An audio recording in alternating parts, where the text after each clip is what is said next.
'Cause we are living in a material world, and I am a material girl. Hello, and welcome to the next episode of Matt and Todd Go to the Movies with special guest Tim Davis. This is the podcast where all three of us went and saw a movie at our local Regal Cinema Theater, and now we're going to talk about it in Matt's Honda Pilot, right after the movie, in the parking structure, and we're going to give you our gut reactions and try to tell you whether or not you should or should you see this movie? Should you not see this movie? Should you bring your family? Should you go on a date? Should you go by yourself? Do you need to pay attention? Can you slack off or nap? Should you snack or craft or sit around? I don't know. Can you solve world peace while you sit through this movie? I don't know. We're going to try to talk about some of those things. I don't know. I am Todd Domer. And I'm Matt Malloy. And yes, we are going to talk about some of those things. We saw a movie tonight called Death of a Unicorn. It's about a dying unicorn. So we'll talk all about that, but first, there are some non-unicorn characters in this movie. Do we know any of them, Tim? I would say we definitely have some household names in this. We've got good old Paul Rudd as the one of the leads. He's the kind of a Paul Ruddish character of a lawyer who's kind of unsure of himself and trying to get in with this rich family that's at the center of this movie. His daughter, played by Jenna Ortega, of course, also been in a lot of stuff lately, and becoming a big name as well. We have a lot of character actors round out the cast, including Will Poulter as kind of the himbo son of this rich family. He's been, and of course, he was in the Guardians of the Galaxy movies as the Adam Warlock in the most recent one, and he's bounced around in a lot of movies over the years. Téa Leoni, who of course was bigger back in the 90s and 2000s, and she was in the first Bad Boys, and she was in Jurassic Park 3. I think she had a TV show for a while where she was the president. She did. Madam President, maybe? Yeah, I think so. And then I would say that the father, the patriarch of the family in this company, is played by Richard E. Grant, who's been around forever, and he's been in everything over the years, going back to even like Dracula, or I think wasn't he one of the guys in Warlock back in the day? Probably. And then I think, and most recently in the MCU, he was the older Loki in the Loki show when they had the variants. So he's been around a long time. He's not quite a character. He's definitely a known character actor for sure. And I would say that's it for the recognizable people. All right.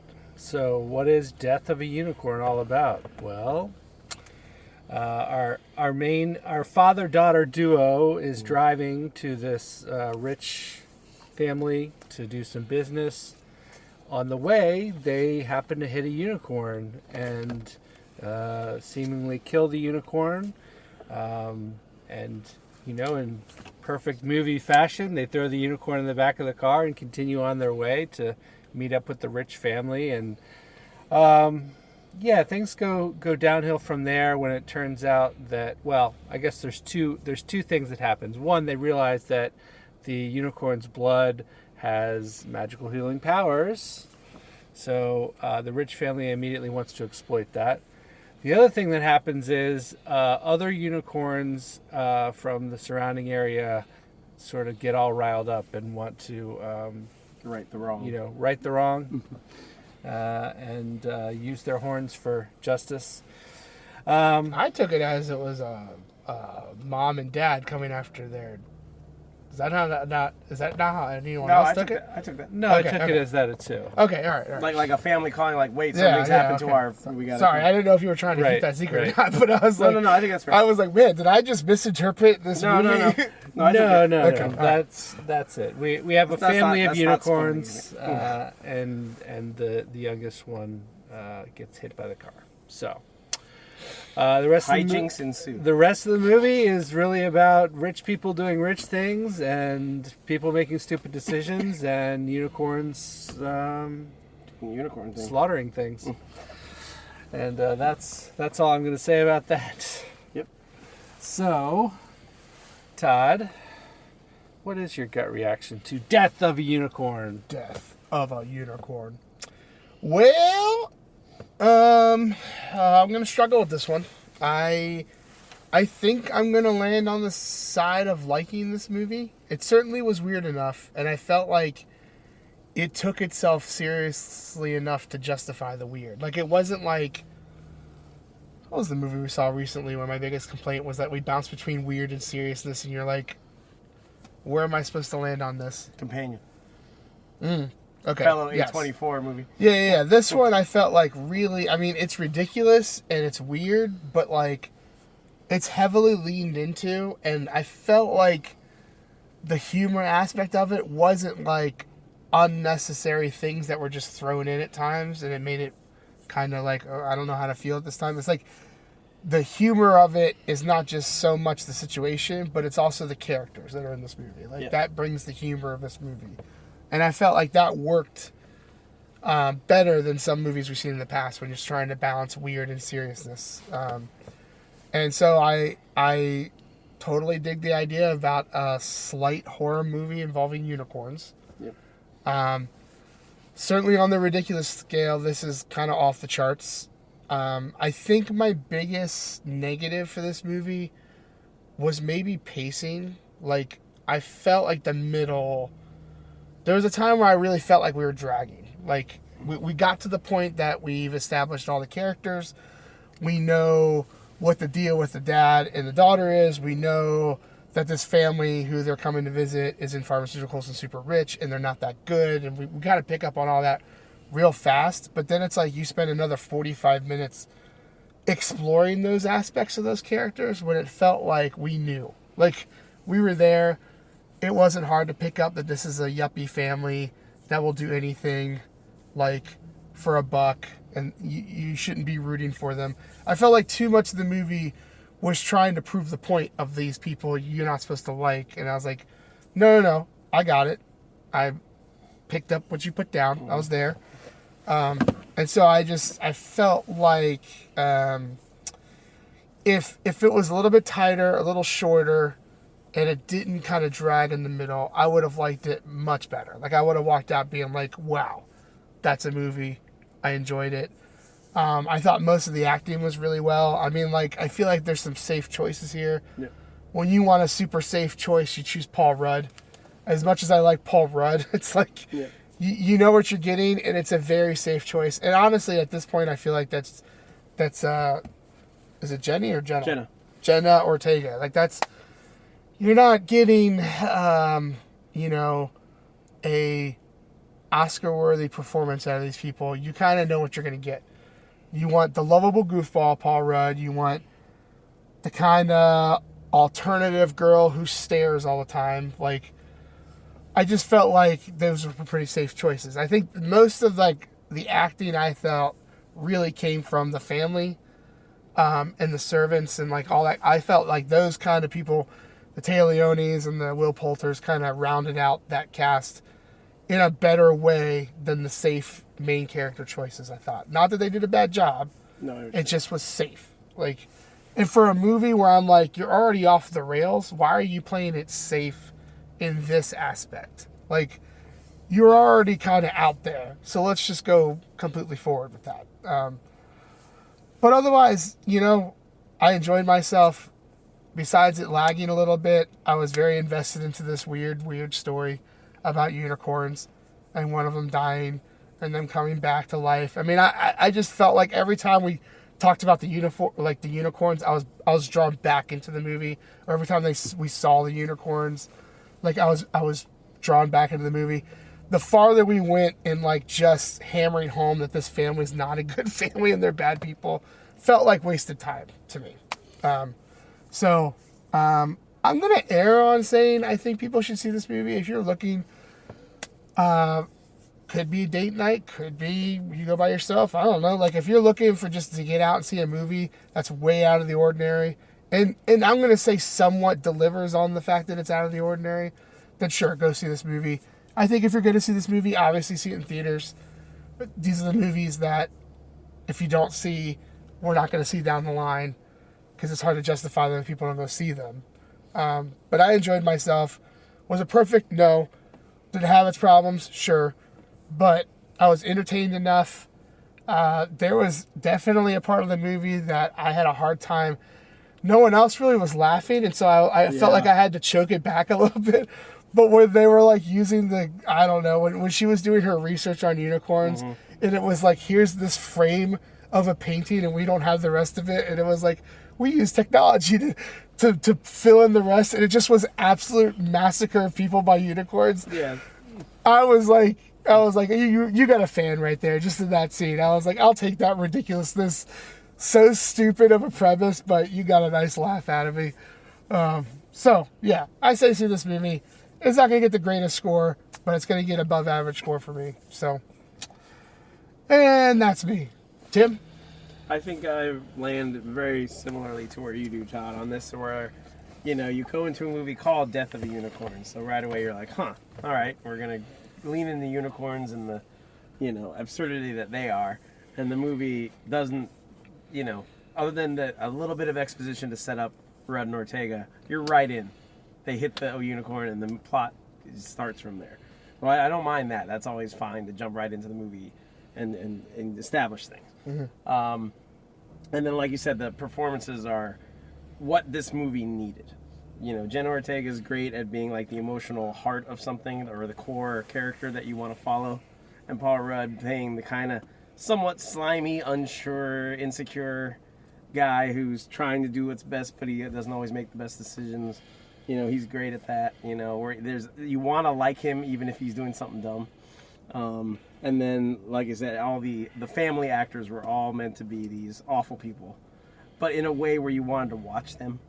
And I think that's hard to pull off, and I thought they all did a good job with that, even if they were hamming and being much more caricatures, which is fine, because considering where the movie was going, you didn't want to like them too much, and that was kind of the point.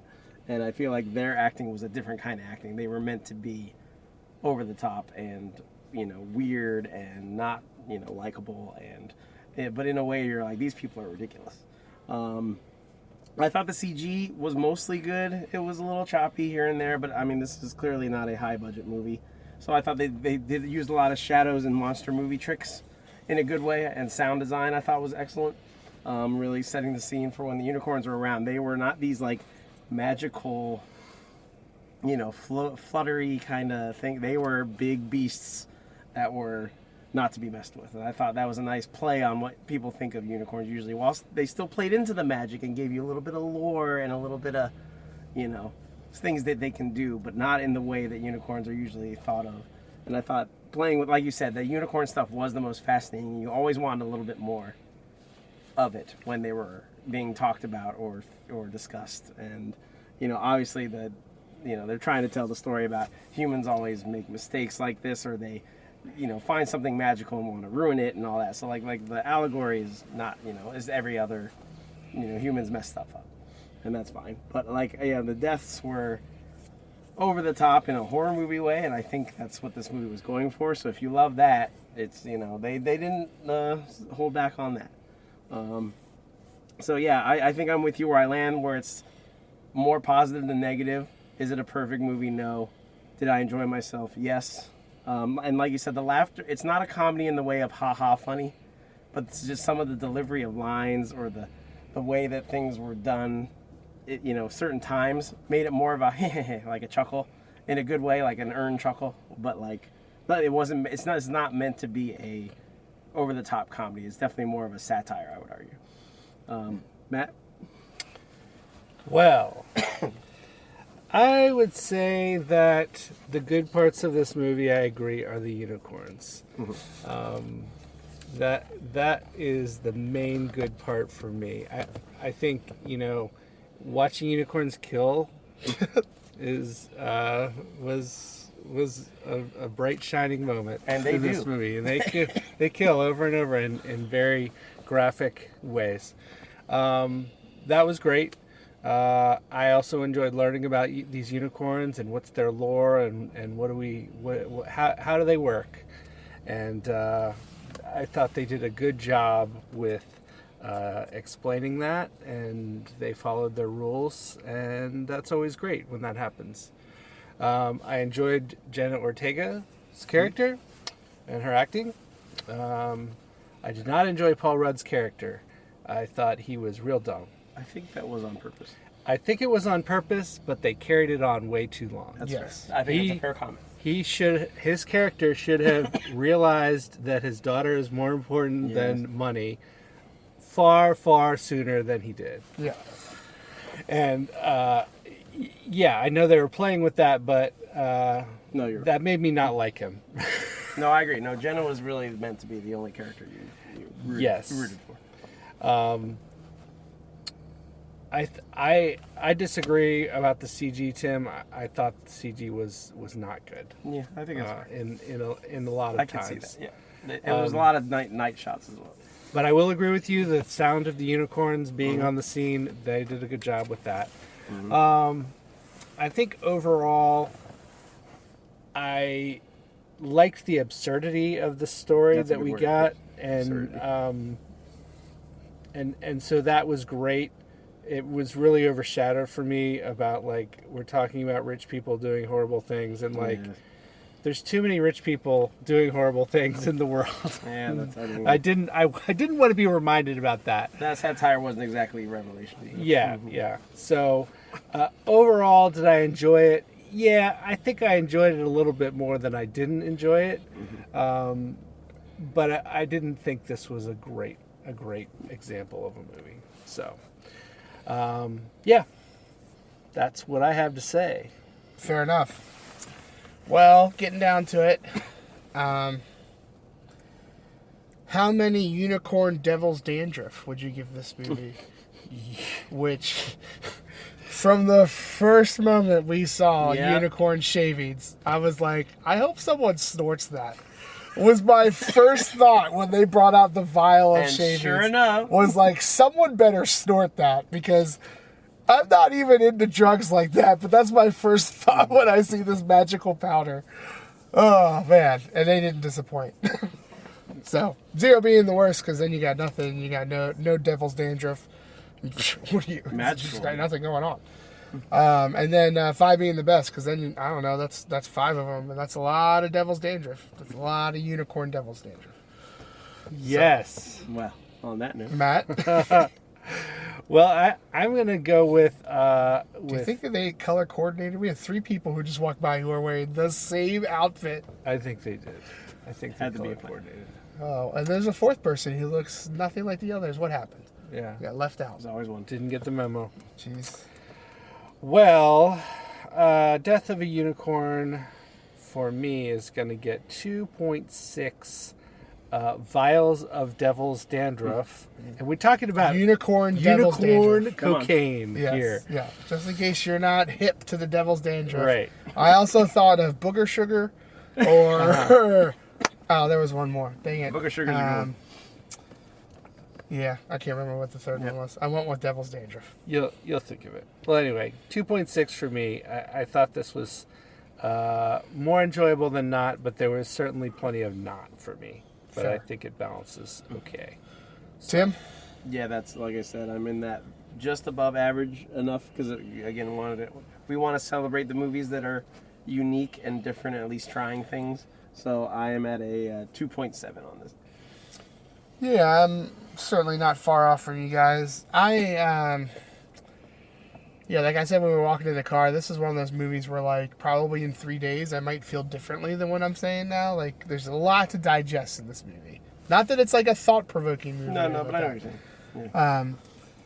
And I think I'm going to go a little higher than you guys, because I think what's being a little bit removed and walking out here and starting the podcast, I think what's really starting to, like, shine in my head is how much I'm going to think about and enjoy Will Poulter's performance as the yuppie son. Starting as the himbo, and then, his character evolved. I just really felt like most scenes that I even chuckled or really enjoyed, he was a part of. I agree with that. His delivery on some lines was good. And I thought he just played that yuppie character so well. And his ridiculous short shorts throughout the entire movie, I just felt for his character. I mean, like, I felt like there's a little nuance to every character, except for Paul Rudd. Like, I was like, you know, you have the Taleones, you have the other guy, and, like, they're playing their yuppie characters, like, kind of really great. And Paul Rudd is like, you're supposed to be rooting for this guy. Like, I agree with you, Matt. You're supposed to be rooting for him. It makes it hard to root for him. But Will Poulter, I think, is going to steal this movie for me. Like, he's the performance I'm going to remember. Yes. So. He definitely had some of the lines I definitely laughed at. Did I even say a score? You did not. I did not. No. 2.9 is where I was at. Ah, that's Okay. Thought I dropped it at some point in my rant, but I guess I didn't. I was listening carefully for it, Todd. It didn't come. Sometimes you gotta wait. You gotta filter Yeah. past whatever's just flowing out of my mouth which is kind of like him. to get to the goals. He had no filter and things came out. Yes. All right. Final thoughts? Go see it in theaters, I say. Support movies like this. Weird movies. If Weird you had after- magical unicorn dust, would you consider snorting it? Yes. Yeah, for I was gonna sure. say I for sure. I don't know was if I'd like, snort it, but I'd probably put it on some I mean, food once and eat once it. we knew that all it did was help you. Right. Right. I mean, like at that point, like we knew it was kind of good for you. It's not like he was taking that I mean, much of a chance. At one point, see, I don't know about that. I thought that medium rare unicorn steak looked pretty good. Oh, I couldn't get past that one. I mean, it depends on what would happen afterwards. Like, if it made me feel great and whatever, had a little unicorn moment. steak. But Yeah. then if I got killed by a unicorn, Right. It felt like the unicorns were extra mad at that guy because I think they could sense Yes, I think Yeah. you're right. you ate part of us. yeah. That's fair.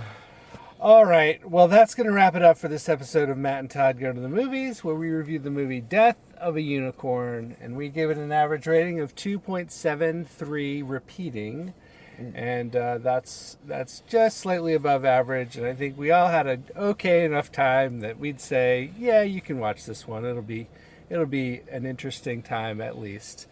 And yeah, so with that said, thank you for listening to our podcast. As always, please continue to subscribe and listen and download and all the things. Interact with us on social media, send us messages.